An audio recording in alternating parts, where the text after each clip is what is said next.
Las músicas folclóricas colombianas iniciaron su gestación con la llegada de los españoles a las tierras americanas, complejizadas con la traída de la mano de obra africana y el gran aporte del elemento humano mestizo.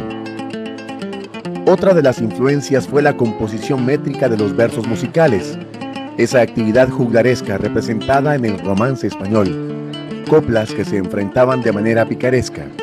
Por ejemplo, el golpe galerón proviene de galeón, barcos que desembarcaron en las costas americanas.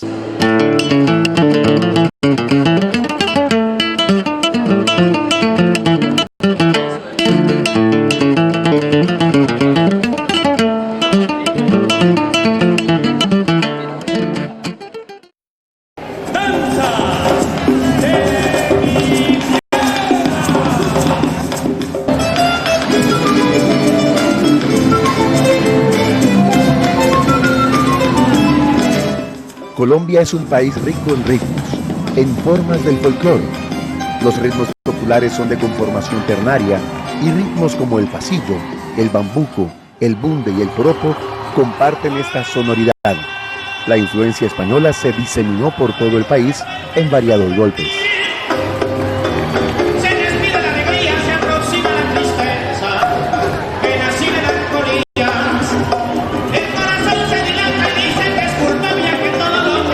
Al igual que todas las músicas colombianas populares, el joropo o la música llanera que conocemos tiene el mismo origen de las músicas ternarias colombianas, es decir, tienen su origen inicial europeo por vía España, a través de los procesos de conquista y colonización que se dieron no solamente en Colombia, sino en toda Latinoamérica.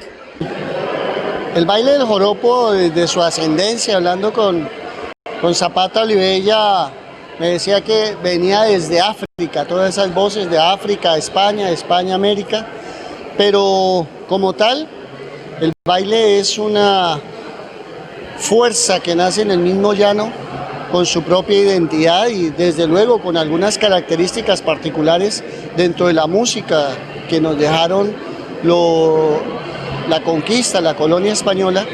Y como todos los bailes de América, cada uno, a pesar de tener un cierto origen y una misma raíz en su cuadratura musical, el baile del joropo tiene su propia esencia, nace, se hace, se fortalece, crece en el mismo llano y hace parte de una sensibilización del ejecutante en su entorno, en el llano, en la sabana o en los pueblos en los que nosotros como bailadores nos criamos antiguamente.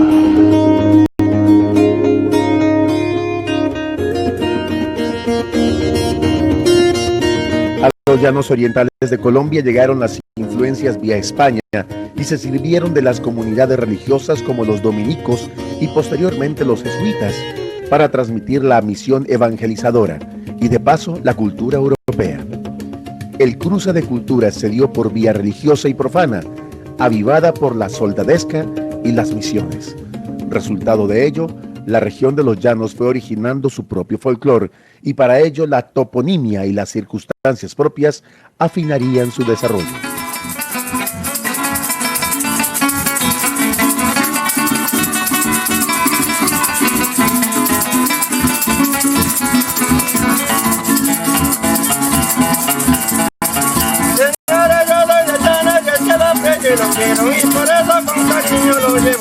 En los territorios de Casanare y Arauca fue donde se desarrolló inicialmente la ganadería.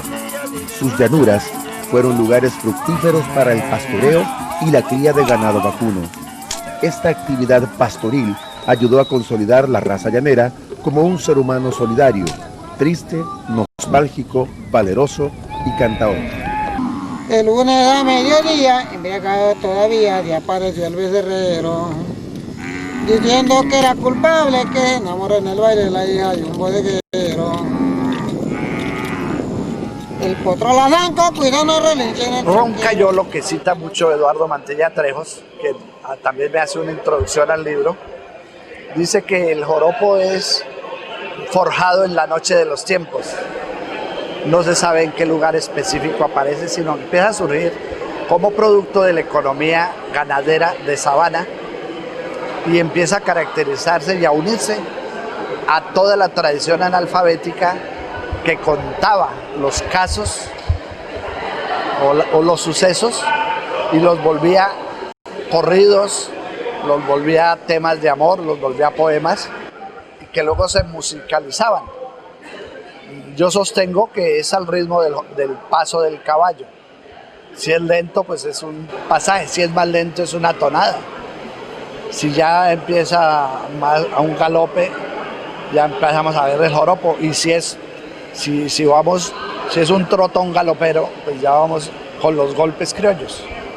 Que también todos esos golpes, casi todos tienen nombre de aves características endémicas del llano.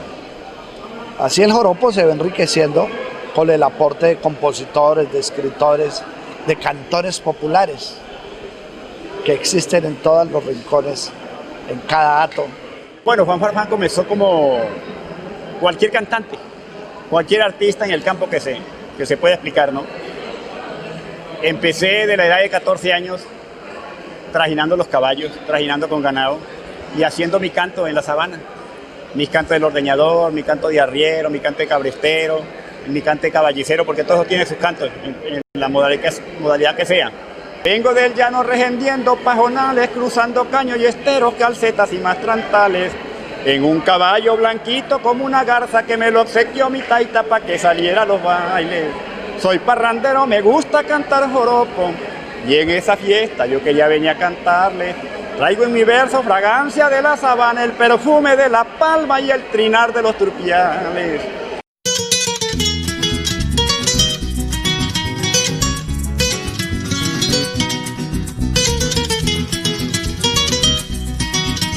Sin olvidar que el territorio del Meta o de San Martín de los Llanos ha sido también un feudo de los llanos orientales, con características diferentes a los territorios mencionados, con mayor influencia andina desde su conformación migracional hasta sus sonoridades musicales, lo que generó una música llanera, un joropo con organología musical de cuerdas andinas, de tiples, de requintos y bandolas, lo que no lo hacía menos joropo. Porque es que nosotros también teníamos joropos, y si no recordemos los joropos boyacenses, debemos recordar los joropos huilenses. En mi tierra todo es gloria cuando se canta el joropo, y si es que se va a bailar el mundo parece loco, o el mundo parece poco. Entonces, son ese tipo de joropos que se tocaban con instrumentos diferentes. Nosotros como hijos de cordilleranos nos acogíamos bastante a ese tipo de música. Pero resulta que, por ejemplo, nos dio por apegarnos a la música, por eso Miguel Ángel Martín es tan importante en esa propuesta, porque él comenzó a traer el arpa. Primero vino Mota, luego vino David Parales, y lo trajo David Parales para formar una academia que tenía el propósito de montar la música llanera venezolana. O sea, nosotros no podemos decir que ese tipo, o sea, que con la venida del arpa, haya sucedido cosa diferente a lo que sucedió, que es aprendimos a tocar un tipo de joropo diferente.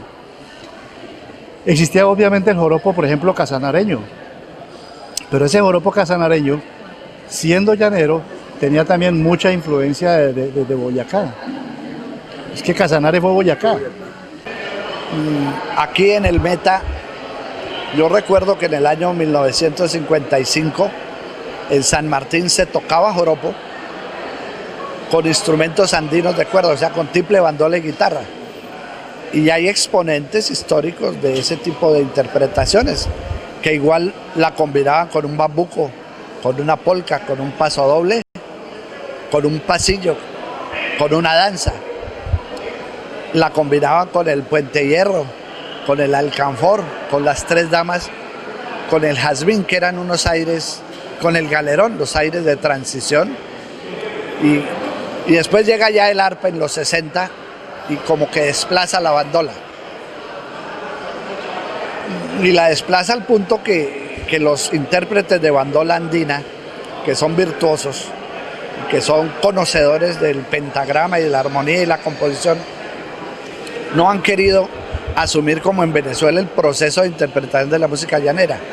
Yo soy uno de los que interpreta música llanera con bandola andina, no con arpa, y con bandola andina le doy los sabores de la música llanera, no en la versión criolla, en la versión nacional de la música llanera.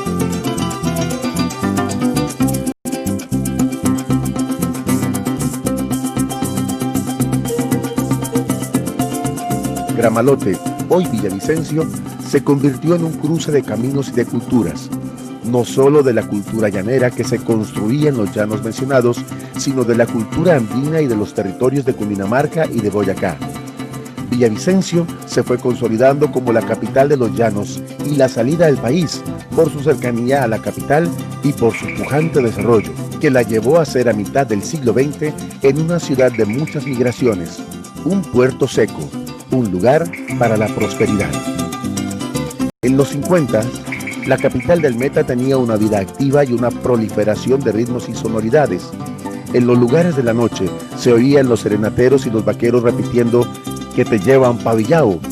Se oía en sus esquinas la música de Luis Ariel Rey y su conjunto Los Llaneros, que entonaban pasillos, bambucos y corrillos llaneros, y análogamente la ciudad empieza su camino, su paso a erguirse como la puerta grande del joropo. Ay, sí, yo no soy de por aquí. Ay, sí, yo vengo de Casanares. Ay, sí, yo no soy de por aquí. Ay, sí, yo vengo de Casanares. En la fundación, en la gesta de los grandes eventos, es esencial el empuje y tesón de algunos hombres que son los que resumen el deseo de los demás. Esta ocasión no sería diferente. Fue el maestro Miguel Ángel Martín el gestor fundamental del Festival de la Canción Colombiana en el año de 1962. El maestro Martín nació en Tame, departamento de Arauca, el 24 de mayo de 1932. Se crió en una tierra de llaneros, acostumbrados a tocar guitarra, empezar un joropo y cantarle a la llanura. En 1959, el maestro viaja a España para conocer de primera vista el Festival de Benidorm en Alicante. Teniendo esta experiencia, desea realizar un festival similar en Villavicencio con el apoyo de la Administración Central a cargo del médico Carlos Hugo Estrada. A ver, yo conocí a Miguel Ángel Martín en Arauca por ahí hacia el año 57 más o menos. Él estuvo en Villavicencio, o se vino mejor a Villavicencio. Fue a España, estudió música en el conservatorio en Cúcuta, regresó a Villavicencio y prácticamente se quedó porque acá tenía él un personaje que lo admiraba mucho y era don Víctor Machado, un hombre muy rico de la sabana del municipio de Puerto Rondón, que entiendo era el padrino, y le dio todas las posibilidades para que él se ubicara y comenzara a hacer ese trabajo de exploración en principio y después lograr llevar a efecto la creación del torneo del Festival de la Canción Colombiana. Esto se da en 1960 o el 62, no estoy muy claro, 62.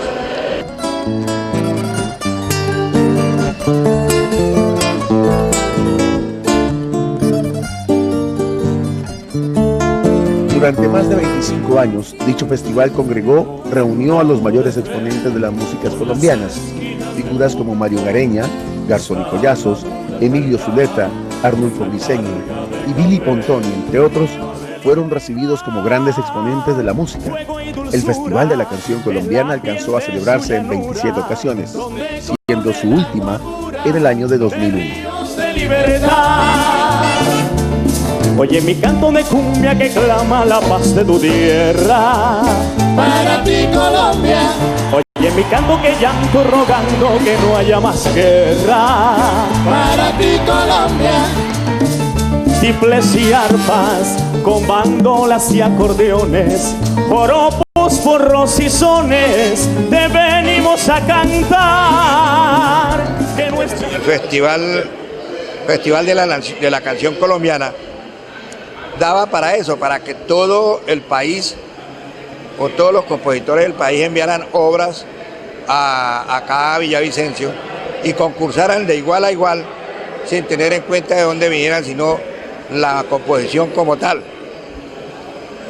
La gente empezó a pedir o a pensar en que debía haber como un apéndice que tuviera que ver con lo que era el joropo como tal.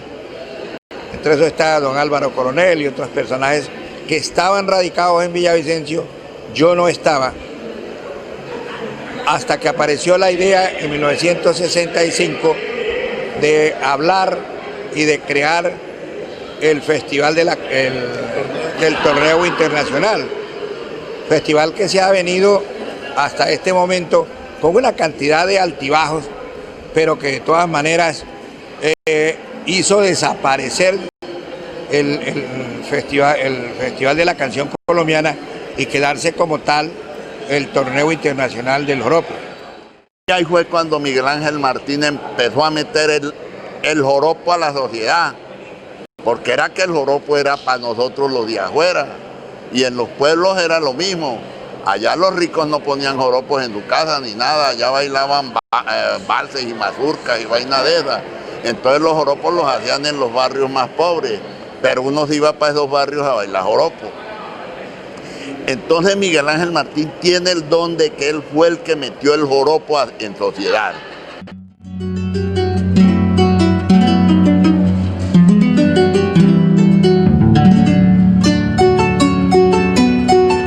David Parales Bello, araucano, fue un niño prodigio que a los 13 años era ya un gran músico, intérprete avesado del arpa, a quien Miguel Ángel Martín se trae a Villavicencio con intenciones de que comparta su saber sobre la ejecución de este instrumento, siendo esto el epígono de lo que sucedería y el punto de partida de la llegada de los araucanos como Hugo Mantilla, Héctor Paul Vanegas, quienes han fortalecido la esencia llanera en la ciudad de Villavicencio, como muchos otros.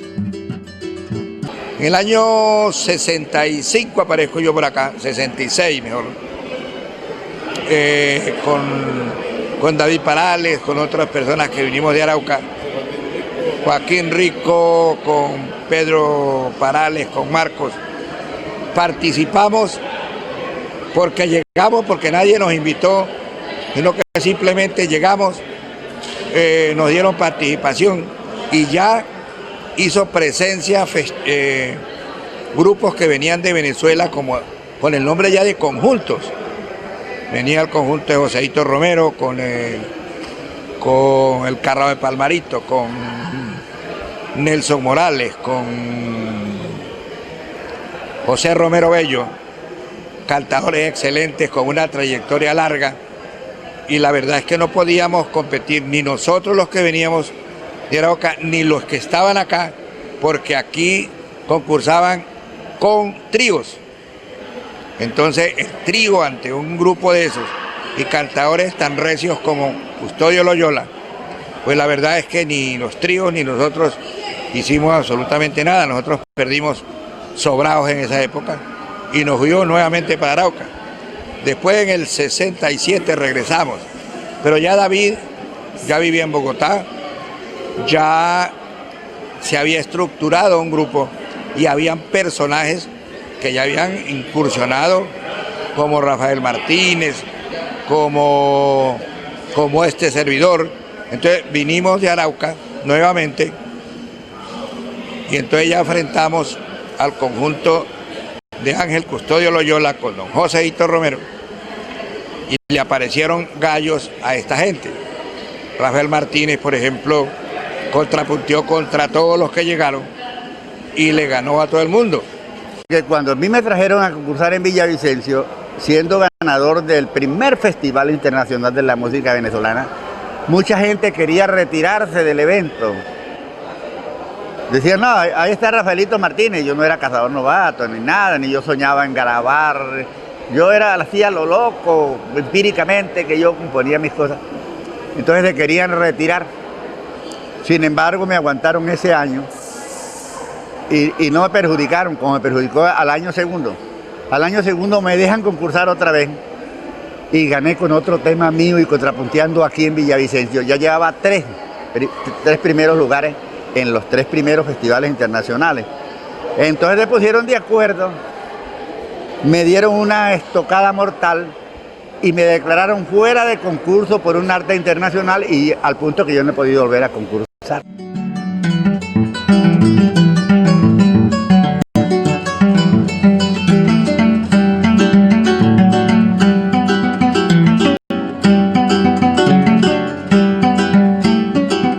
Del arpa se tienen muchos datos históricos y las investigaciones han permitido saber que fue un instrumento también traído por los españoles y que tuvo excelente acogida en Arauca y en Venezuela. Tanto así que desde muy temprano en la historia se empezaron a construir arpas en estas regiones. El padre cronista Juan Rivero cuenta que del arpa se tiene registro de su llegada a la reducción de San Regis, Guanapalo, hoy Casanare, en el año de 1722.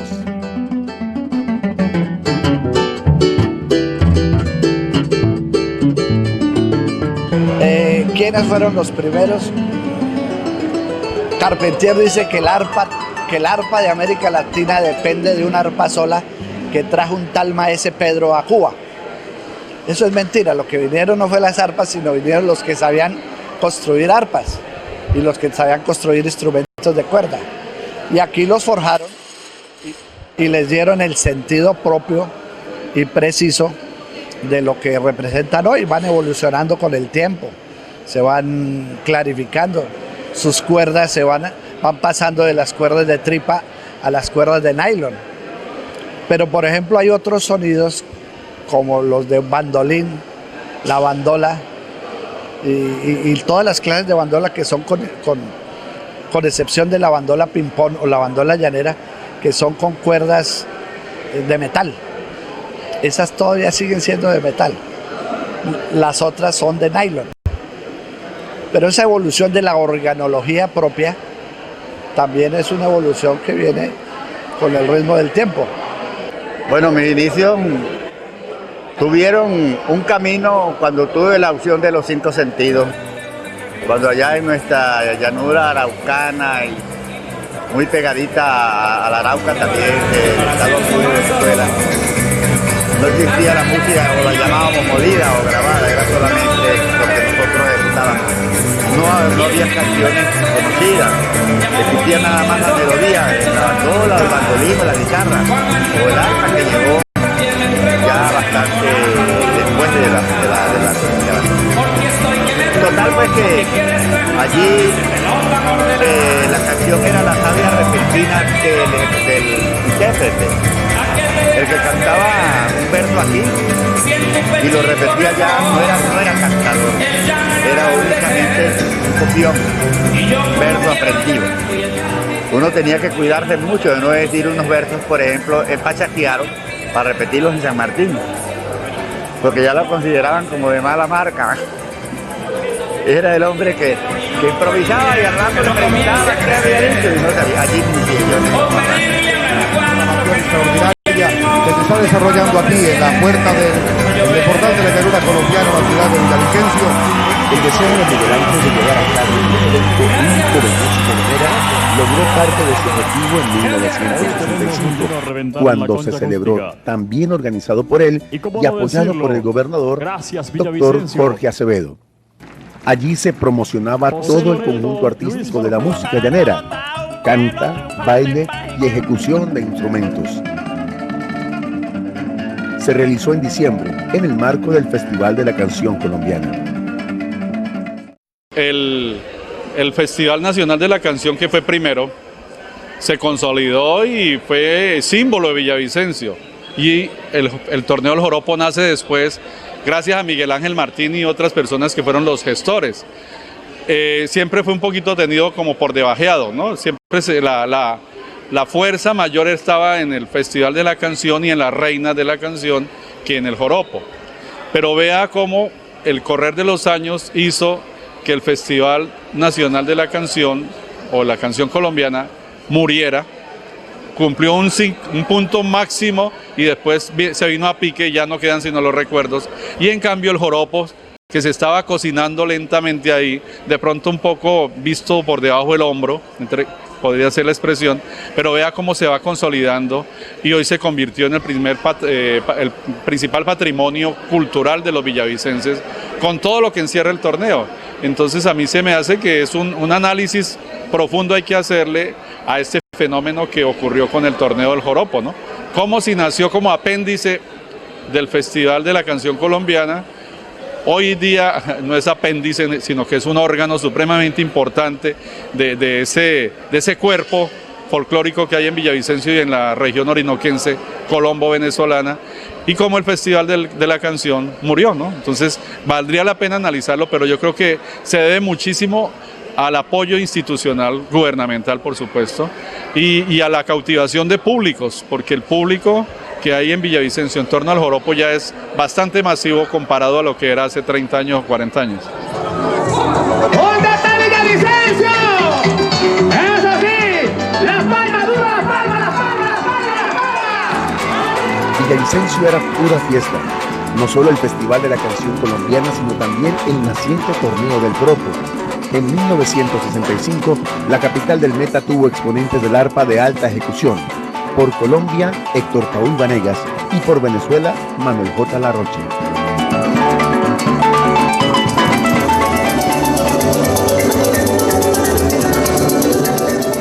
En 1966 se presentó una experiencia única en la historia del joropo, un enfrentamiento sano y de caballeros entre el joropo venezolano y el araucano, y el joropo de arpas, o denominado de cuerdas y tiples.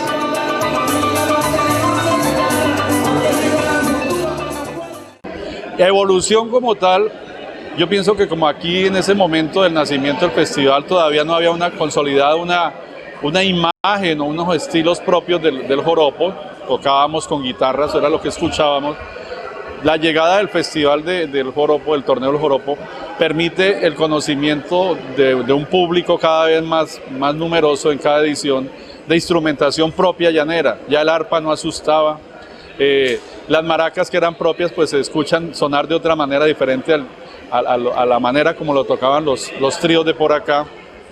Los cantos nos llegan con más fuerzas, antes solo los podíamos tener a través de grabaciones sonoras, más que de los discos, lo que las emisoras que se sintonizaban en Villavicencio dejaban sonar, y no solo las emisoras locales, sino las que desde Venezuela por aquí se percibían.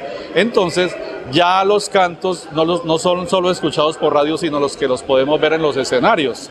Entonces una manera de hacernos sensibilizar y de pronto hacernos evolucionar para los villavicenses, pero una manera de aculturizarnos, entre otras cosas, al folclore que le corresponde al territorio llanero, a ese al cual corresponde el Meta.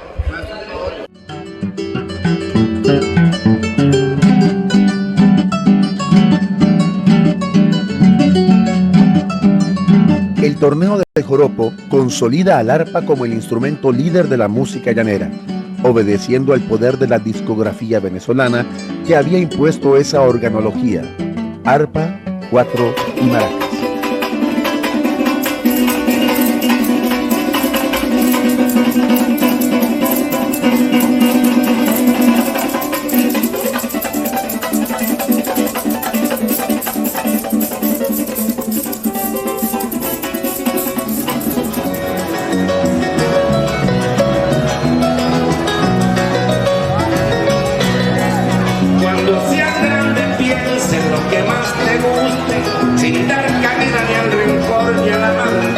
Al torneo internacional de joropo han participado figuras como el artista venezolano Joséito Romero, José Luis Rodríguez el Puma, Juan de los Santos Contreras el Carrao del Palmarito.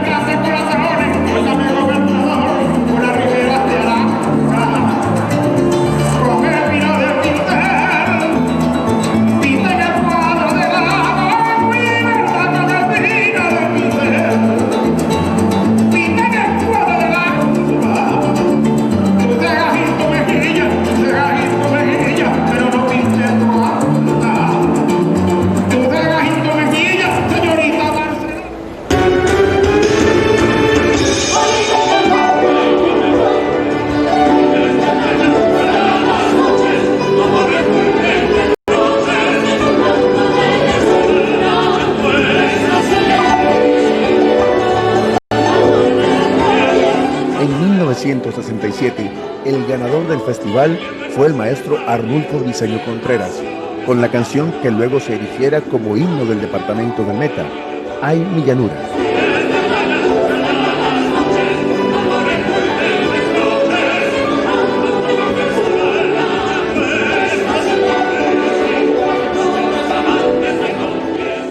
Él amó los llanos de los bancos del colegio, porque él allá fue que empezó a componer Ay mi llanura cuando estaba en bachillerato, haciendo un trabajo sobre la ruta libertadora y empezó a leer La Vorágine.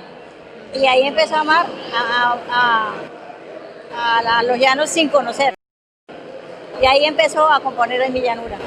Para mí es un regalo muy grande de Dios tener un padre como el que tengo.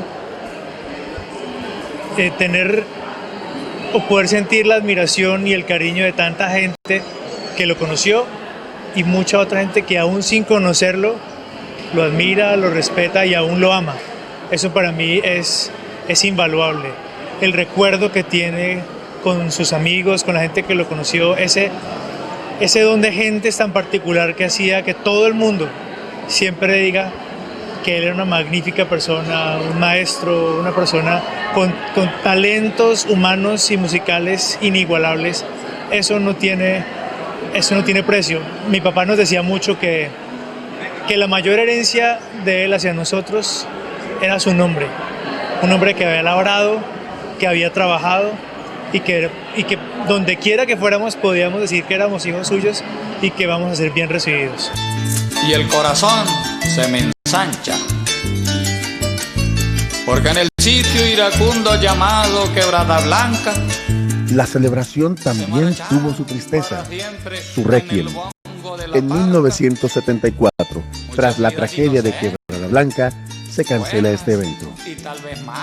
Como contagiado, como también apesadumbrado, lleno también de tristeza, de sentimiento, como comprendiendo a la gente que murió allí y los que perdieron a sus seres queridos, que me pude dar de cuenta ahí, al menos de los que yo me di cuenta ahí. Entonces yo comencé a escribir el poema de regreso a Bogotá. En ese tiempo yo vivía en Bogotá en la casa de los hermanos Blancos, barrio Santa Rosita, me acuerdo. Y entonces yo por el camino fui escribiendo el poema. En papeles de las cajetillas de cigarrillos yo le pedí a la gente ahí, yo las estrofas del poema las escribí ahí. Cuando yo ya llegué a Bogotá nuevamente, pues allá ya lo pasé a un cuaderno, lo pasé en limpio. Y así fue que nació Quebrada Blanca, al menos la letra.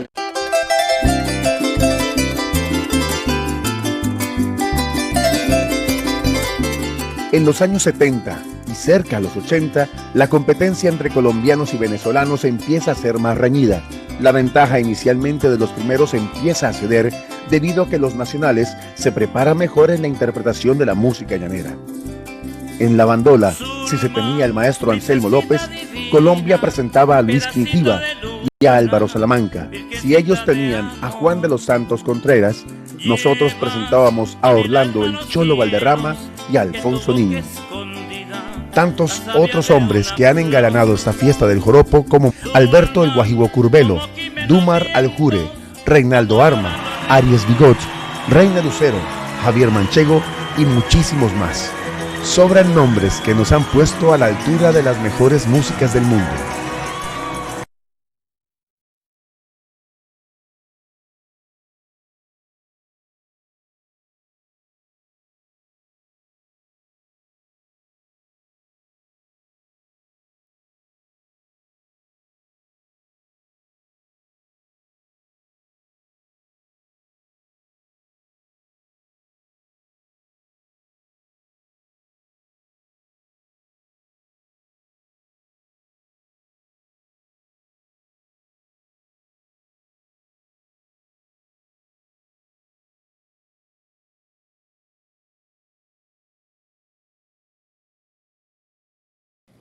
Estando sincronizado con lo que pasa en el mundo y en el país, en esta clase de eventos del folclore, El torneo ha evolucionado y ha tomado las tendencias de festivales como el Mono Núñez y el Festival del Bambuco.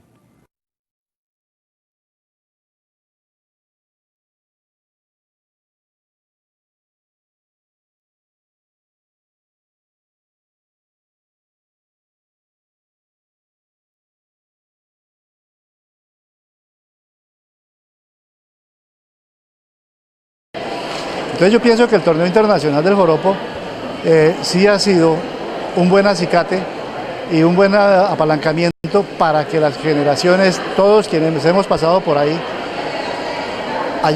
nos hayamos unido unos con otros, conocer cómo es su ejecución y lograr aprender, porque de eso es que sirven estos encuentros, ver qué es lo nuevo, qué es lo que está pasando. Entonces hoy en día encuentra uno, por ejemplo, músicos haciendo unas cosas tan extremadamente maravillosas que en esa época ni se podían pensar. Pero eso es gracias a la misma evolución del joropo.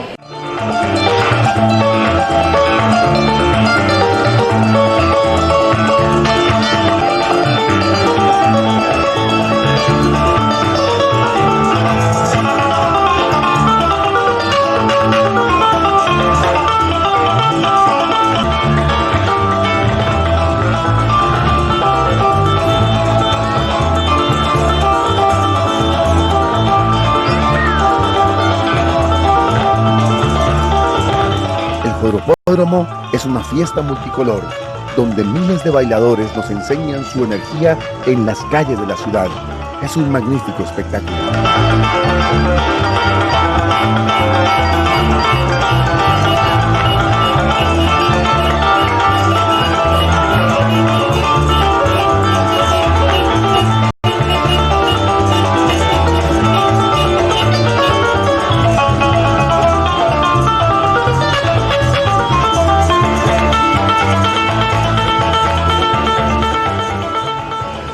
Ser bailador del joropo en mi época, en la década del 80, era como ser un corredor de Fórmula 1. Quien ganara en el torneo internacional del joropo trascendía y se hacía importante en su esencia como bailador.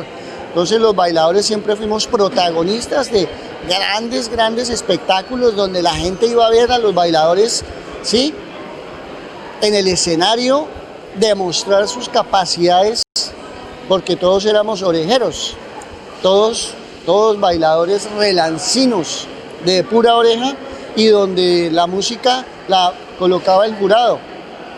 El jurado decía que se bailaba y todos los bailadores bailáramos lo que tocara el conjunto, no lo que ensayáramos, ni lo que preparáramos, ni con pista, ni con nuestro grupo.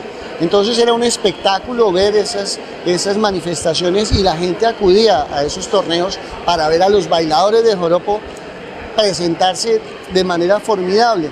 Ese baile del joropo se constituye indudablemente en uno de los potenciales del festival, y el festival mismo hace que el joropo adquiera un nombre, una condición para los bailadores. Por eso es muy importante para un bailador haber ganado o haber participado en el torneo, haberse posicionado en el torneo. Eso ayudó muchísimo a fomentar el proceso de la creación de bailadores de joropo, que antes éramos menos de 20 bailadores. Ay, sí, sí, yo no soy de por aquí. Ay, sí, sí, yo vengo de Casanare. Ay, sí, sí, como la papa de coco, como la papa de coco, como la papa de Ucay. Ay, sí, sí, como la papa de coco, como la papa de coco, como la papa de Ucay. Ay, sí, sí, el orgullo del llanero. Ay, sí, sí, yo se lo vengo a contar. Ay, sí, sí, el orgullo del llanero. Ay, sí, sí, yo se lo vengo a contar. Ay, sí, sí, La academia construye folclore e identidad, y la necesidad de abordar los temas centrales de la música y la cultura llanera debe ser una preocupación de estos eventos, y así se ha entendido.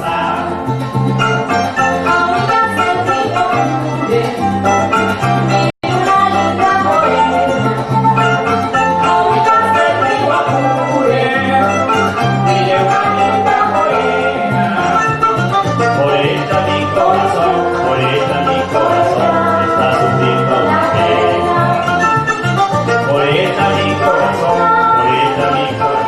estructurar, programar, fundamentar el joropo académico ha tenido la ventaja de que nos permite conocer las raíces de esas manifestaciones tan importantes, culturales del llano colombo venezolano.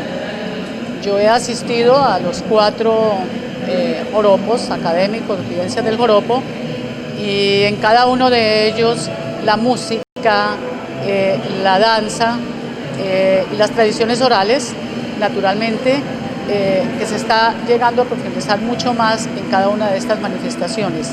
El hecho de traer especialistas que desde afuera están estudiando, están investigando, están observando, oxigena, puntualiza y además nos ayuda a recuperar desde lo académico estas manifestaciones culturales que usualmente las vemos en tarima, pero que no conocemos su trasfondo, no conocemos su raíz desde la historia, no conocemos su raíz desde la etnología, desde la misma antropología.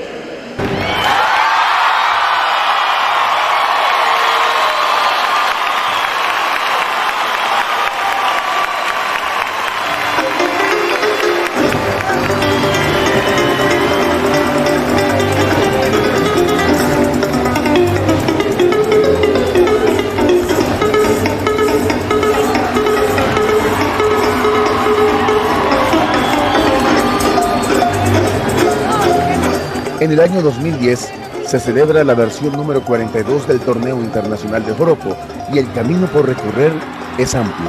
Villavicencio y el departamento del Meta han estado a la altura de la cultura llanera. La capital del Meta es la gran puerta del joropo para el mundo. Larga vida al joropo.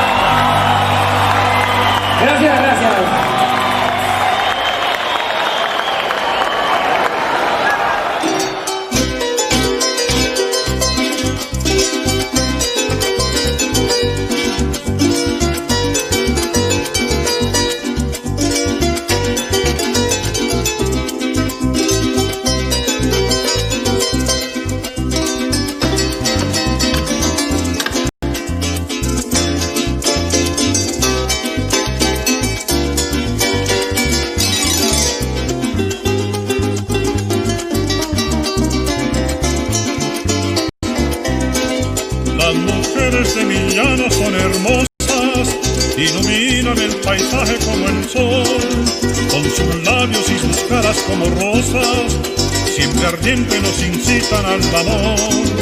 El llanero siempre lleva una sonrisa, en los labios para vivir o para morir. Viva el llano, tierra de mis mujeres, yo lo quiero siempre unido por su amor y su valor.